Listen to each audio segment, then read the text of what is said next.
High বন্ধুরা, কেমন আছো তোমরা? আশা করি তোমরা সবাই খুব ভালো আছো। তো কম্পিটিশন এজ চ্যানেলে তোমাদের সবাইকে জানাই স্বাগত। তো আজকে আমি যে ভিডিওটা করব, তোমরা দেখতেই পাচ্ছ, আজকে আমি মডার্ন ইন্ডিয়ান হিস্ট্রি দুটো বই খুব ফেমাস বই, আমি দুটোর কম্পেয়ার করব দুটোকে। আর প্রথমে যে বইটা তোমরা দেখতে পাচ্ছ, এটা হচ্ছে সোনালি বানসাল আর স্নেহেল ত্রিপাঠীর লেখা। এটা দেখো, এটা হচ্ছে সেকেন্ড এডিশন। আর এই বইটা তো ম্যাক্সিমাম স্টুডেন্টরাই চেনো, এটা খুব ফেমাস একটা বই, এটা স্পেকট্রামের মডার্ন ইন্ডিয়া বুক। তো আমি এই দুটো বই পুরো এখনও পর্যন্ত কমপ্লিট করিনি, আমি কিছুটা পড়েছি এবং আমার যে এক্সপিরিয়েন্স হয়েছে, আমার কেমন লেগেছে কোনটা, সেটা আমি তোমাদের সাথে শেয়ার করব।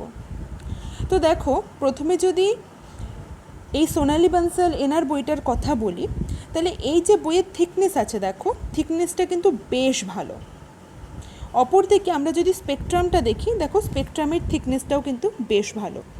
এবার এই দুটোর যে থিকনেস আছে না, প্রায় সমান, দেখো মিলে যাচ্ছে, ওপরের দিকটা প্রায় সমান থিকনেস। কিন্তু আমরা যদি দেখো পুরো ওভারঅল কম্পেয়ার করি, তাহলে এই বইটা কতটা বড় বই। আর এইখানে স্পেকট্রামটা দেখতে কিন্তু ছোট একটা হ্যান্ডবুক, দেখো এটা ইজিলি যে কোনো জায়গায় ক্যারি করা যাবে, এটা ছোট হ্যান্ডবুকের মতো। তো এই গেল এ সাইজের ব্যাপার। এইবার এই বই দুটোকে যদি আমরা প্রথমবার দেখি, আমাদের ফার্স্ট কি মনে হতে পারে যে স্পেকট্রামের বইটার দিকে কিন্তু ম্যাক্সিমাম মানুষ অ্যাট্রাক্ট হবে। কেন? কারণ এই বইটা যথেষ্ট ছোট হওয়ার সঙ্গে সঙ্গে কিন্তু একটা সাইকোলজি কাজ করে যে এত ছোট যখন, তাহলে আমরা খুব ইজিলি বইটাকে কভার করে নিতে পারবো। অপরদিকে যদি সোনালি বানসাল দেখি, ডেফিনেটলি দেখো এর ফ্রন্ট পেজটা আমার ডেফিনেটলি স্পেকট্রাম থেকে অনেকটা বেটার লেগেছে এবং অনেক এটা অ্যাট্রাকটিভ একটা ফ্রন্ট পেজ।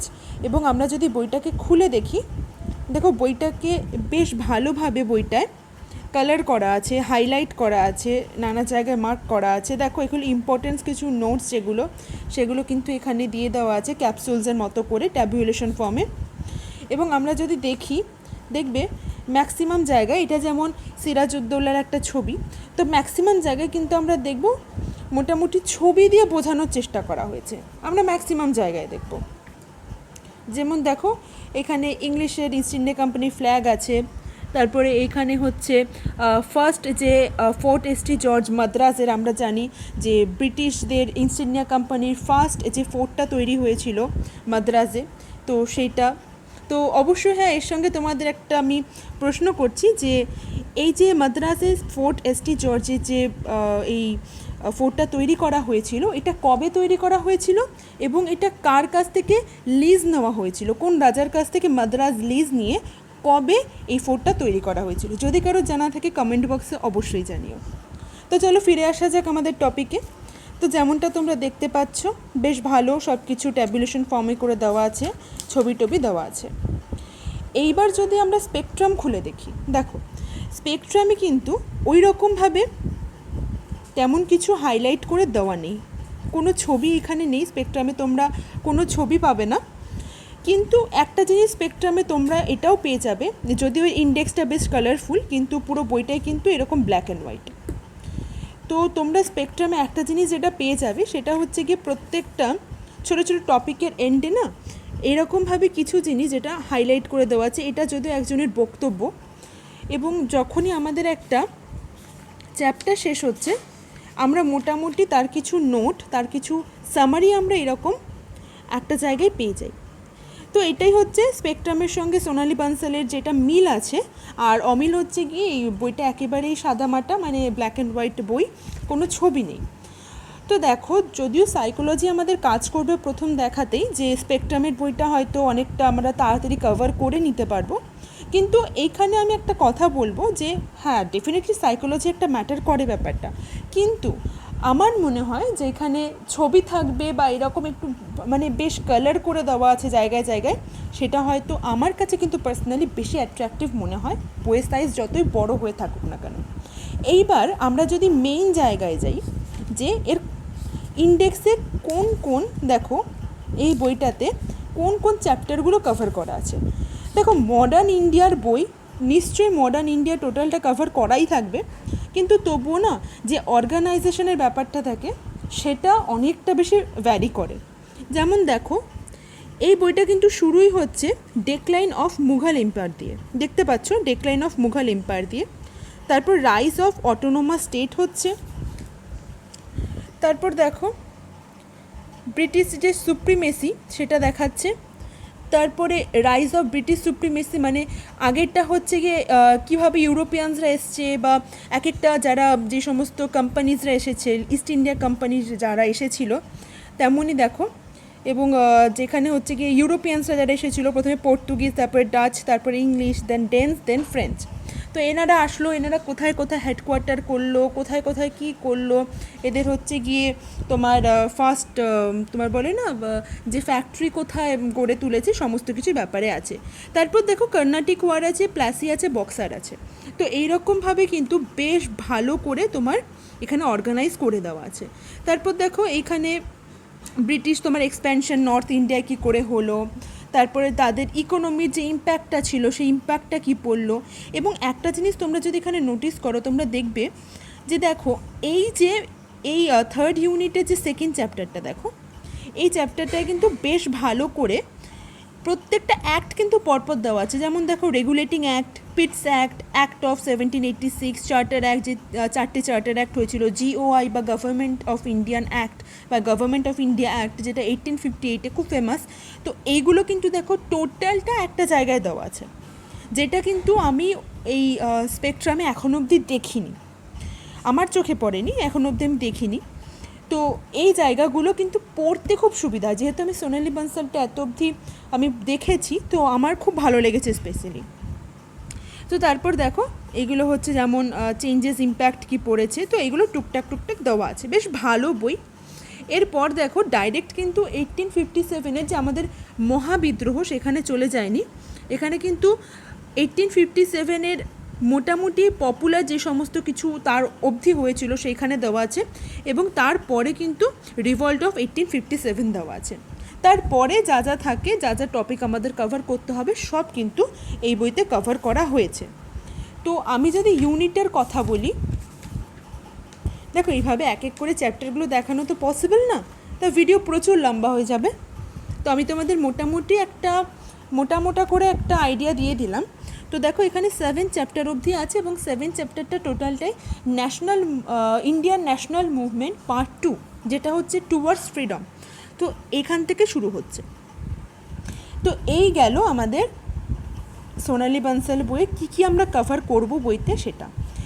এবার ইকুয়ালি যদি আমরা দেখি মডার্ন ইন্ডিয়াতে, তাহলে আমরা মডার্ন ইন্ডিয়াতে কিন্তু যদি আমরা ইন্ডেক্সটা দেখি, দেখো এখানে যে ইউনিট 1-এর চ্যাপ্টার 1 আর 2 আছে, যেটা হচ্ছে sources for the history of modern India আর major approaches to the history of modern India.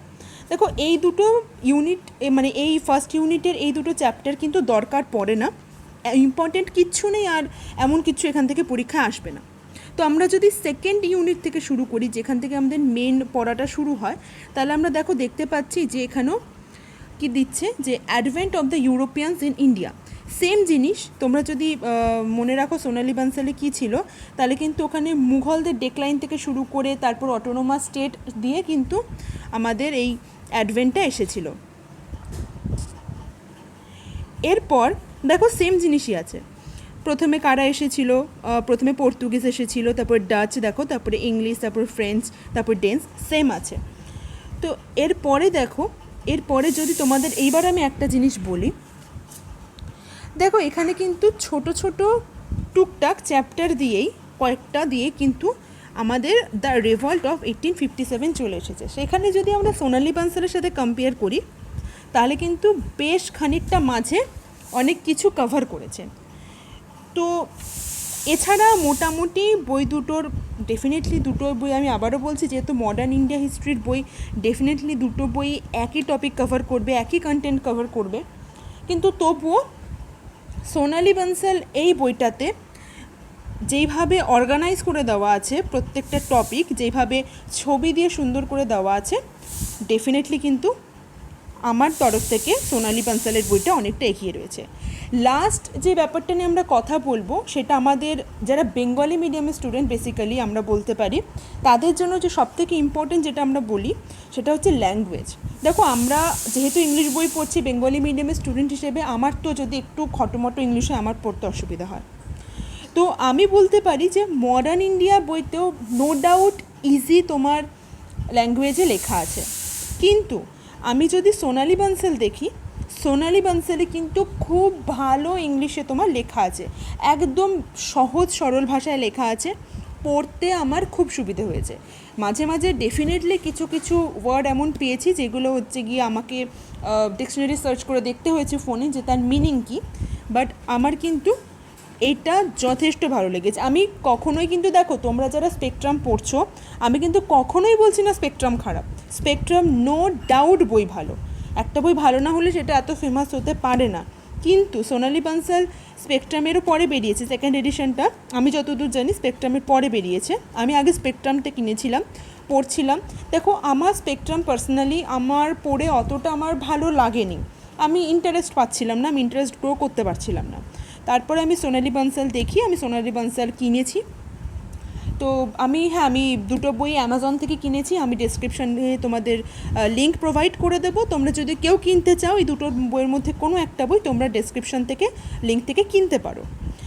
তো তোমরা বুঝতেই পারছো যে আমার কোন বইটা ভালো লেগেছে, দুখানা বই ডেফিনেটলি ভালো। আমি একটা এর মধ্যে কথা বলবো যে কেউ যদি স্পেকট্রাম বইটা অলরেডি পড়তে শুরু করে দাও তার কোনো দরকার নেই যে এই ভিডিওটা যদি দেখে সে মনে কখনোই করবে না যে তুমি সোনালি বানসালে কিন্তু শিফট কখনোই করবে না, স্পেকট্রাম পড়ছো স্পেকট্রামই পড়বে।